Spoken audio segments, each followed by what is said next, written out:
Tiba di akhir minggu, saya akan sharing tentang boldness.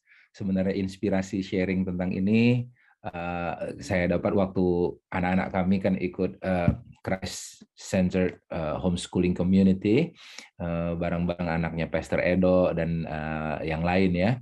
Jadi kita anak-anak kita yang homeschooling, kita ada komunitasnya bersama-sama dan sebulan sekali kita bahas karakter dan karakter. Bulan ini adalah boldness. Jadi ya kebetulan ada buku IBLP yang bisa dipelajari. Jadi kita mau belajar tentang boldness sama-sama nih hari ini. Nah, dunia menganggap orang-orang yang berani adalah orang-orang yang apa? Adalah orang-orang yang suaranya besar gitu ya. Lalu kalau Indonesia, waduh berani banget gitu ya. Lagi ada tembak-tembakan teroris dia malah jualan sate gitu ya kan. Kayak yang dulu ya kisah kisah apa namanya orang Indonesia kagak ada takutnya lah gitu ya. Siapa yang mau terjun duluan, mikir. Kita anggap orang yang berani adalah orang yang maju dulu, habis itu mikirnya belakangan, kira-kira gitu. Nekat lah. Padahal kita mau lihat sebenarnya arti keberanian. Kalau saudara pernah dengar cerita, saya ini cerita yang saya sering ulang-ulang, tetapi ini menggambarkan keberanian, tetapi keberanian dari itu ya, dari definisi yang salah gitu ya. Ada 3 jenderal, Jenderal Jana, Jenderal Jini, Jenderal Jono, gitu ya. Lalu mereka ada di kapal pesiar, bukan di kapal pesiar sih, kapal apa namanya, kapal induk untuk bicarakan strategi perang. Mereka bawa semua pasukan mereka di kapal induk yang isinya bisa ribuan orang itu. Lalu mereka waktu rehat rapat, mereka ngobrol-ngobrol di pinggir geladak kapal sambil ngelihat laut. Dia bilang, muncul mulai Jenderal Jana. Waduh, kalian tahu nggak sih di antara kita bertiga nih jenderal ya, pasukan saya yang paling berani. Waduh, apa buktinya katanya? Oh, lihat nih. Hei, Kopral, sini. Dia panggil satu prajuritnya. Kamu terjun ke bawah. Waduh, kamu terjun ke laut. Habis itu kelilingi kapal ini 1 kali, lalu naik ke atas. Kapal induk kan gede banget gitu, di bawah ada hiu. Tetapi tanpa pikir panjang, yang prajurit langsung lompat. Langsung kelilingin walaupun dikejar-kejar hiu, berdarah-darah, selesaikan tugas, naik ke atas. Siap. Tangan putus 1, kaki putus 1, dia dengan sisa tangan yang ada dibilang, saya telah selesai. Nah, lihat prajurit siapa paling berani, kata Jenderal Jana. Aduh, belum apa-apa, kata Jenderal Jini. Kopral sini. Dia suruh lompat, saudara. Dia lompat langsung tanpa babi bu. Siap. Kelilingi kapal itu bukan hanya sekali, 10 kali, saudara. Lalu naik ke atas. Udah kaki tinggal 1, tangan tinggal 1, mata tinggal 1 karena digigitin hiu. Dan siap, tugas telah selesai dilaksanakan. Lalu Jenderal Jini bilang, lihat, prajurit siapa yang paling berani? Dia bilang gitu. Jenderal Jono bilang, alah, belum apa-apa katanya, nggak ada apa-apanya. Lihat nih ya saya, Kopral sini. Waduh, Kopral lagi di pinggir di ujung geladak, lagi merokok di ujung sudut kan. Lu aja. Akhirnya ya setelah didorong-dorong muncul satu si Kopral. Siap katanya gitu. Kamu lompati kapal ini, kelilingi kapal ini 30 kali. Yang tadi 1 kali, yang kedua 10 kali, ini 30 kali. Sang Kopral ngelihat ke bawah, ada hiu. Waduh, itu dalam tengah lautan, kapalnya juga besar, ngelilinginya susah banget. Setelah ngelihat, Bapak bukannya lompat, dia mundur ke belakang, dia ludahin mukanya si Jenderal Jono. Cuy, diludahin. Gila lu ya, nyuruh-nyuruh kagak ada otak gitu ya. Masa nyuruh gua terjun kelilingin 30 kali. Lu aja yang turun. Habis itu dia pergi ngeloyor, balik lagi ngerokok di ujung. Lalu sambil menyeka ludahnya, menyeludah si prajurit itu, Jenderal Jono bilang kepada Jenderal Jini dan Jana, lihat prajurit siapa paling berani. Prajurit siapa paling berani, ayo. Saudara, kita nganggap bahwa orang yang berani itu adalah orang berani nentang, orang yang berani segala macamnya lah. Padahal, mari kita lihat sama-sama, saudara. Apa itu arti boldness atau keberanian di Alkitab? Bold, keberanian. Kenapa saya ambil singa, saudara? Karena ada ayatnya ini. Ambil 28 ayat 1. Orang fasik lari walaupun tidak ada yang mengejar.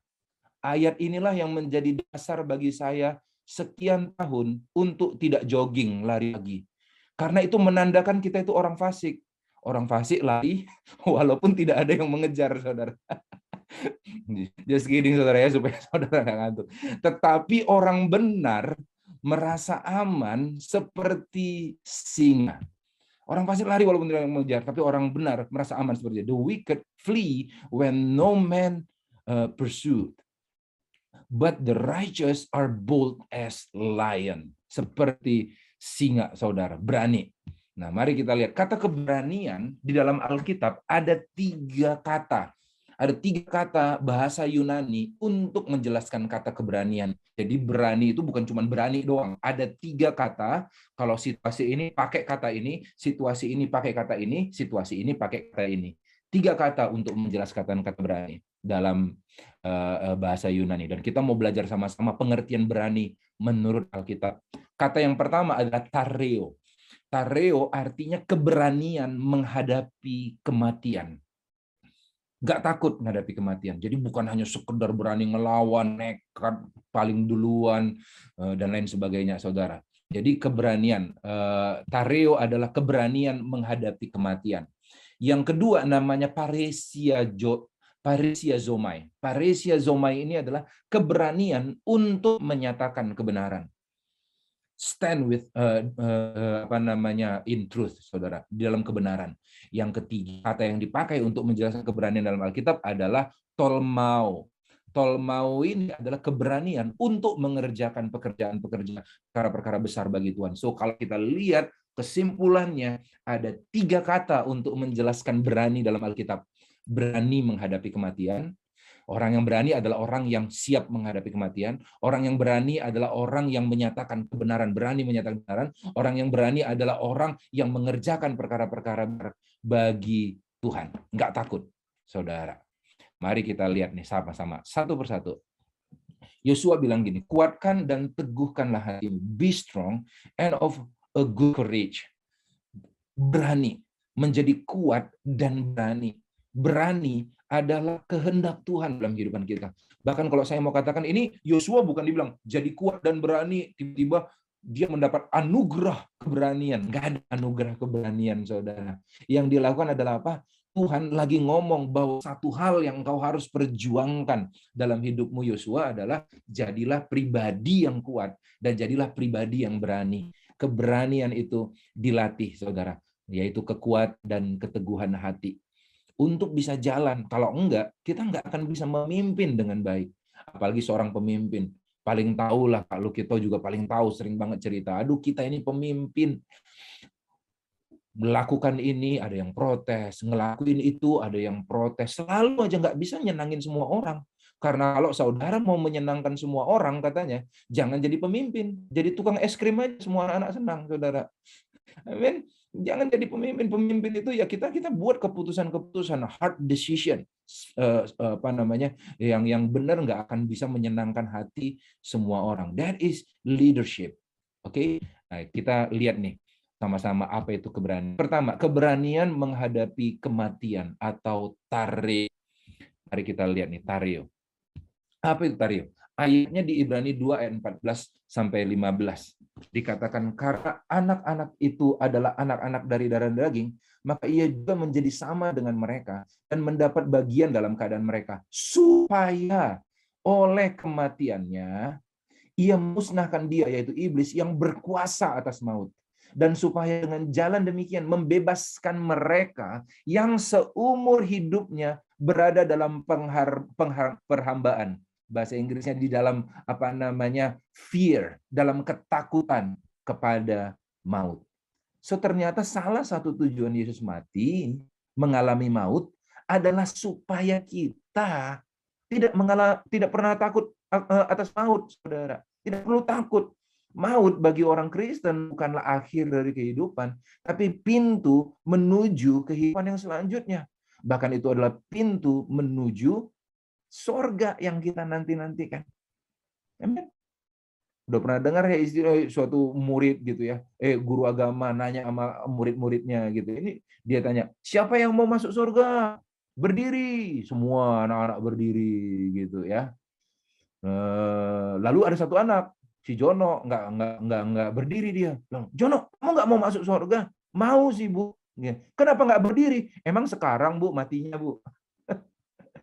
Artinya apa? Si Jono sadar benar, kalau masuk surga harus melewati satu. Surganya enak, tetapi yang ngelewat pintunya mau nggak? Karena hanya kematian lah pintu menuju surga. Saudara nggak bisa sampai ke surga kalau nggak melalui kematian. Si Jono yang benar teologianya nih. Iya mau sih saudara, tapi kan emang sekarang berangkatnya. Saya masih mau hidup dulu, dia bilang gitu.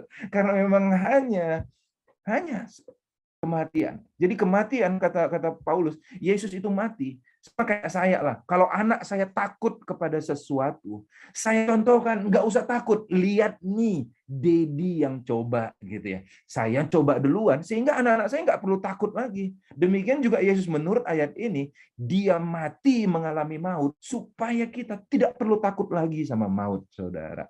Dia memberikan contoh. Yang kedua, 2 Korintus 5 ayat 6-8. Maka oleh karena itu hati kami senantiasa tabah. Tabah di sini adalah berani, tareo. Meskipun kami sadar bahwa selama kami mendiami tubuh ini, kami masih jauh dari Tuhan. Sebab hidup kami ini adalah hidup karena percaya, bukan karena melihat. Tetapi hati kami tabah, tareo lagi. Artinya berani. Berani dalam apa? Kalau tareo, berani menghadapi kematian. Dan terlebih suka kami beralih dari tubuh ini untuk menetap kepada Tuhan. Paulus bilang, kami lebih suka sebenarnya kalau nggak dalam tubuh ini lagi, artinya roh kami kembali kepada Tuhan. So itu dia saudara. Dikatakan Filipi 1 ayat 20, Paulus bilang, sebab yang sangat kurindukan dan kuharapkan ialah bahwa aku dalam segala hal tidak akan beroleh malu, melainkan seperti sedia kala, demikian pun sekarang Kristus dengan nyata dimuliakan dalam tubuhku, baik oleh hidupku maupun oleh matiku. Karena bagiku hidup adalah Kristus dan mati adalah keuntungan. Tetapi aku harus hidup di dunia ini. Kalau saudara bagi orang Kristen harusnya mati keuntungan. Kalau saya masih hidup, bersyukurlah, artinya apa? Tuhan beri kesempatan untuk apa? Bekerja, memberi buah. Jadi kalau saudara dikasih hidup, tetapi nggak memberi buah bagi kemuliaan Tuhan hari ini, saudara ngabis-ngabisin beras di bumi aja deh. Mari kita berbuah bagi Tuhan, saudara. Jadi mana yang aku harus pilih? Aku nggak tahu, dua-duanya enak. Mau hidup, kesempatan untuk berbuah Tuhan. Mau mati, keuntungan bisa ketemu wajah Tuhan. So, saudara bilang Kristen, kematian bukan segalanya, bukan sesuatu yang harus ditakuti lagi. Yang setuju katakan amin. Ketik amin yang setuju hal ini, saudara. Amin. Iya. Sebab itu dengan yakin kita dapat berkata, Tuhan adalah penolongku. Aku tidak akan takut. Apa yang dapat dilakukan manusia terhadap aku? Nah, kenapa kita orang Kristen harus nggak takut mati? Because Josephson bilang gini, there is nothing more dangerous on this planet than people that are not afraid of dying. Ada suatu kisah di Amerika, saudara, di mana ada perampokan dan dia perampoknya tersudut dikepung polisi, lalu habis itu dia menyandera, saudara. Lalu ada satu orang yang di toko itu, saudara, orang yang telah divonis dokter 2 bulan lagi mati karena kanker. Apa yang dilakukan orang ini? Dengan heroiknya, dengan kepahlawanannya, dia mencoba membebaskan tawanan itu. Dia masuk ke dalam untuk mencegah si perampok itu. Perampok begitu ngelihat orang seberani ini, saudara, dia geleng kepala dan akhirnya menyerahkan diri pada polisi, saudara. Kenapa? Karena si orang yang sakit ini berkata, ya aku akan mati juga kok. No problem, nggak takut apa-apa. There is nothing more dangerous on this planet than people that are not dying, not afraid of dying. Saudara. Aku akan mati juga. Kalau mati juga aku sekarang, antara 2 bulan lagi mati karena kanker. Kalau mati sekarang aku jadi pahlawan. So what? It's okay. Sama aja mati. Dan itu yang membuat dia bisa menyelamatkan orang-orang dalam toko itu, saudara. Nggak lucunya. Nggak lama kemudian setelah masih berobat ke dokter, dokternya berkata bahwa dia salah vonis. Ternyata dia 2 bulan lagi nggak mati, saudara. Sejak saat itu, kembalilah rasa takut akan mati, saudara. Tadinya karena dia kira bakalan mati, dia nggak takut, jadi berani banget. Iya, nggak ada orang yang bisa ngalahin orang yang nggak takut mati, saudara. Nggak ada yang bisa. Tetapi saudara begitu tahu, jadi hati-hati banget, saudara. Jadi takut mati. So, saudara, mari kita sama-sama memahami hal ini. Keberanian yang dituntut Tuhan pertama adalah bukan berani nentang pemimpin, berani demo menurunkan harga goreng dan lain sebagainya. Yang penting adalah keberanian yang diminta Tuhan. adalah keberanian menghadapi kematian. Amin. Seberapa beranikah saya menghadapi kematian? Ini dengan cepat aja refleksi, saudara, kalau boleh scan picture ini di dalam IBLP, Character First, kita coba evaluasi diri. Sudahkah saya memutuskan untuk mati pada kehendak sendiri, untuk mengikuti kehendak Kristus? Untuk mati bagi keinginan aja belum berani, apalagi mati bagi Kristus, saudara. Coba, sudahkah saya memutuskan mati pada kehendak sendiri untuk mengikuti kehendak Kristus? Sudahkah saya menaklukkan rasa takut akan manusia dengan rela menukarkan reputasi saya demi Kristus dimuliakan? Dan yang kita pedulikan hanyalah bagaimana Kristus bisa dilihat lewat hidup saya. Apakah kita udah bersedia mati, selfless, di mana dunia anak-anak milenial, generasi Z lagi ngajarin self-love, saudara. Kita ngajarin selfless. Yesus ngajarin selfless, saudara. Sudah nggak? Nggak ada reputasi, I have nothing to lose. Nggak ada reputasi yang perlu saya pertahankan kok. Hidup saya sudah tenggelam di dalam kemuliaan Tuhan. Kalau seandainya reputasi saya yang saya jaga itu membuat Kristus terhalang muncul dalam hidup saya rela lepaskan reputasi saya. Sudahkah saya mendedikasikan hidup saya kepada panggilan Allah dan siap melakukan pengorbanan apapun yang dilakukan untuk menggenapinya? Ayat Alkitab apa yang saya pegang, bahkan saya rela tukarkan demi nyawa saya. Jadi kita nggak takut mati, saudara. Refleksikan ini, saudara. Bagaimana cara saya mati terhadap diri sendiri, sehingga orang bisa melihat Kristus melalui saya. Orang lihat, ini bukan Tommy lagi ini. Ini Pak Kristus yang hidup. Bagaimana, hal-hal apa aja, saudara, yang harus mati. Maka Paulus berkata bahwa kita telah disalibkan bersama-sama dengan Kristus. Hidup yang kita miliki bukan milik kita lagi. Amin, saudara. Kiranya ini menjadi refleksi kita. Yang kedua, saudara, keberanian menyatakan kebenaran. Paresia zomai. Ayatnya ada di dalam Efesus 6 ayat 19. Juga aku supaya kepadaku jika aku membuka mulutku dikaruniakan perkataan yang benar, agar dengan keberanian, paresia zomai, aku memberitakan rahasia Injil yang kulayani sebagai utusan yang dipenjarakan. Berdoalah supaya dengan keberanian aku menyatakan sebagaimana seharusnya aku bicara. Kalau keberanian untuk menghadapi kematian datang dari keselamatan yang diberikan Yesus lewat kematiannya di atas kayu salib. Yang kedua, keberanian menyatakan kebenaran ini ternyata bisa didapatkan oleh Paulus lewat ayat ini, lewat doa orang-orang kudus, lewat saudara-saudara yang menguatkan. Makanya saudara, sering kali kita nggak berani menyatakan kebenaran karena kita nggak punya, saudara, perisai doa. Kita nggak punya orang-orang yang sekitar kita yang menopang kita, yang menguatkan kita untuk menyatakan kebenaran.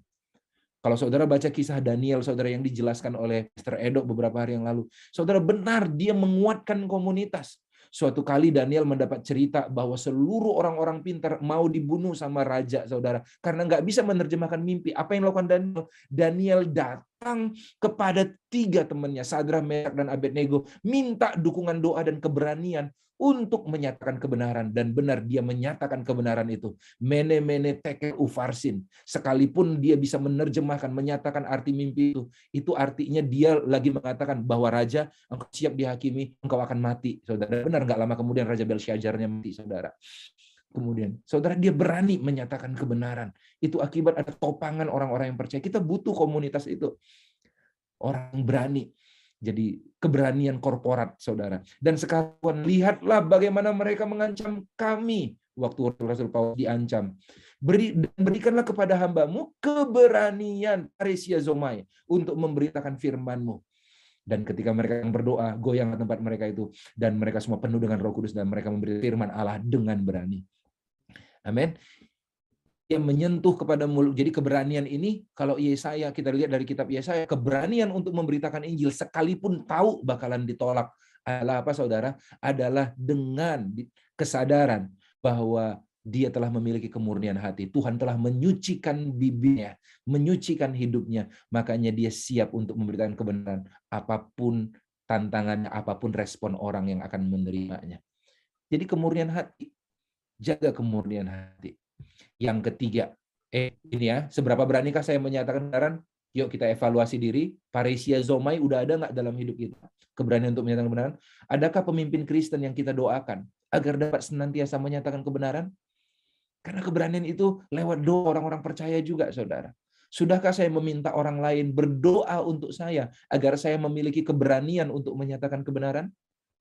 Atau kita minta doa supaya diberkati, nggak pernah berdoa minta supaya Tuhan memberikan keberanian kepada saya untuk menyatakan kebenaran. Apakah saya menunggu kesempatan untuk bersaksi atau saya menciptakan kesempatan untuk bersaksi? Saat orang lain mengolok-ngolok Tuhan, apakah saya bisa menyatakan kebenaran dengan kasih? Bukan debat, enggak, tapi menyatakan kebenaran. Karena kalau orang ngolok-ngolok Tuhan, dia menyatakan yang buruk. Dia menyatakan sesuatu salah, bukan kebenaran. Tapi kita mau menyatakan kebenaran dengan harta rohani apa yang saya tanamkan di hati saya, sehingga sewaktu-waktu bisa disampaikan oleh mulut saya. Sudahkah saya menulis kesaksian saya? Sudahkah saya punya kesaksian tentang apa yang dikerjakan dalam hidup saya, sehingga saya cakap kapan saja yang mendapat kesempatan untuk menyaksikannya? Yuk latih diri kita menyatakan kebenaran. Dan yang ketiga, yang terakhir, keberanian untuk mengerjakan perkara-perkara besar bagi Tuhan. Tolmao. Keberanian yang ketiga. Yang pertama apa? Keberanian untuk berdiri menghadapi kematian. Yang kedua, keberanian untuk menyatakan kebenaran. Keberanian yang ketiga yang dinilai Tuhan adalah keberanian untuk melakukan perkara-perkara besar bagi Tuhan. Markus 15 ayat 43. Karena itu Yusuf orang Arimatea, seorang anggota majelis besar yang terkemuka yang juga menanti-nantikan kerajaan Allah, memberanikan diri. Kata memberanikan diri adalah tolmao, menghadapi Pilatus untuk meminta mayat Yesus. Karena Yusuf melakukannya, maka nubuatan-nubuatan Alkitab tergenap tentang kematian dan kuburan Yesus. Amin, saudara. 2 Tawarin 16 ayat 9 dikatakan bahwa Tuhan sebenarnya menjelajahi seluruh bumi untuk melimpahkan kekuatan bagi mereka yang bersungguh hati pada Dia. Dan kalau itu kita udah dilimpahkan kekuatan, maka dikatakan Daniel 11 ayat 32b, tetapi umat yang mengenal Allahnya akan tetap kuat dan akan bertindak. Bahasa Inggrisnya bukan hanya akan bertindak, but the righteous, but they who know their God shall be strong and do exploit, saudara. Akan melakukan ledakan-ledakan, perkara-perkara yang luar biasa bagi Tuhan. Ibrani 11 bilang gini, apalagi yang aku harus sebut setelah dia katakan pahlawan-pahlawan iman. Apalagi yang harus aku sebut, kata Paulus kepada jemaat orang-orang Ibrani. Sebab aku kekurangan waktu apabila aku hendak menceritakan Gideon, Barak, Simson, Yefta, Daud, Samuel, para nabi yang karena imannya telah menaklukkan kerajaan-kerajaan, mengamalkan kebenaran, memperoleh apa yang dijanjikan, menutup mulut singa-singa, memadamkan api yang dahsyat. Mereka luput dari pedang, telah beroleh kekuatan dalam kelemahan, menjadi kuat dalam peperangan, dan telah memukul mundur pasukan-pasukan tentara asing. Gimana? Ini semua orang-orang biasa, orang-orang super. Bahkan kita lebih super, karena zaman dulu Roh Kudus hanya dicurahkan kepada beberapa orang, sekarang Roh Kudus tercurah atas kita semua yang percaya. Dan mereka menjadi saksi-saksi iman. Aku kekurangan waktu untuk cerita begitu banyak orang yang telah melakukan perkara besar dalam nama Tuhan. Jadi keberanian untuk melakukan perkara besar bersama Tuhan datang dari iman yang dihasilkan dari perenungan rema firman Tuhan. Semakin kita banyak baca janji Tuhan, semakin banyak kita lihat kenal pribadi Tuhan yang kita baca lewat kitab suci firman Tuhan, semakin berani kita untuk menyambut perkara-perkara besar yang Tuhan sediakan bagi kita. Oke, di sini ada John Knox. Dia bilang gini, dia berdoa, doa yang besar, enggak kecil-kecil. Tuhan berikan saya Scotland atau saya mati. Give me Scotland or I'll die. Dia minta Scotland, dan hasilnya dia hidupnya dan karyanya memenangkan jiwa-jiwa, dan khotbahnya, buku yang dia hidup dan karyanya begitu luar biasa sehingga Ratu Inggris, persemakmuran, saudara, berkata, karena Scotland masuk dalam persemakmuran Inggris, saudara, British, saudara ya, saya lebih takut doanya John Knox daripada seluruh pasukan Eropa digabungkan sekalipun. Greater is he that is in you than he that is in the world. Lebih besar dia yang ada dalam kita dibanding yang ada di dalam dunia. Kenapa kita bisa berani? Karena kita takut Tuhan. We fear man so much because we fear God so little, kata William Gurnall. Kenapa kita jadi takut banget sama manusia? Karena kita nggak takutkan Tuhan. Because we fear God so little. One fear cures another. When man's terror scares you, turn your thoughts to the wrath of God. Jadi kalau kita takut akan manusia, takut akan hilang, akan Tuhan nggak akan ada. Tapi kalau kita takut akan Tuhan, takut akan manusia pun akan muncul, saudara. Seberapa beranikah saya melakukan perkara besar bagi Tuhan? Terakhir nih, coba refleksi diri. Apakah hati saya benar di hadapan Tuhan sehingga Tuhan dapat bekerja dengan dahsyat melalui saya? Apakah saya sudah menjadi goal saya untuk memenangkan sebanyak mungkin jiwa bagi Tuhan? Memberikan mereka goal kita bukan hanya sekedar nunggu kapan ngantri masuk surga. Enggak, saudara. Kalau saudara masih hidup di bumi ini, Tuhan ingin saudara berbuah. Lakukan perkara besar bagi Tuhan. Apakah saya setia merenungkan firman Tuhan? Dari firman itu, rema itu muncul iman. Dan lewat iman kita jadi pahlawan-pahlawan yang melakukan perkara-perkara besar. Sama kayak kata Ibrani katakan. Apakah Tuhan sudah menaruh beban di hati saya untuk orang-orang tertentu yang saya layani? Ketika saya berada di akhir hidup saya, apakah ada yang bisa saya katakan ini yang sudah Tuhan kerjakan melalui saya? Apakah ada buahnya hidup kita ini? Apakah kita bisa berani berkata ini pertandingan yang telah selesai, saya jalani? Mari kita lihat sama-sama, saudara. Seberapa beranikah saya melakukan perkara besar bagi Tuhan?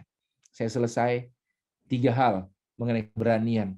Bukan gede ngomong, bukan nomor 1 nekat dan yang lain sebagainya. Bukan juga orang yang nggak mikir kalau ngelakuin sesuatu. Bukan itu ciri orang berani. Orang berani adalah dia nggak takut menghadapi kematian. Dia berdiri di atas kebenaran. Dan yang ketiga, saudara, dia siap untuk melakukan perkara-perkara besar bagi Tuhan. That is keberanian, boldness. Besok, Pak Sohi akan menyampaikan tema tentang just do it. Besok, mari kita siapkan hati untuk mendengar firman Tuhan. Dan nanti malam juga ada kesaksian Pak Dirman Pardosi, suami dari Ibu Rini Pardosi, untuk menyampaikan kesaksian yang luar biasa. Mari kita berdoa. Bapa yang baik, hamba selesai menyampaikan firman Tuhan, tapi kiranya firman ini mengignite, menyalakan api keberanian, boldness dalam hati kami. Kami nggak takut lagi menghadapi kematian.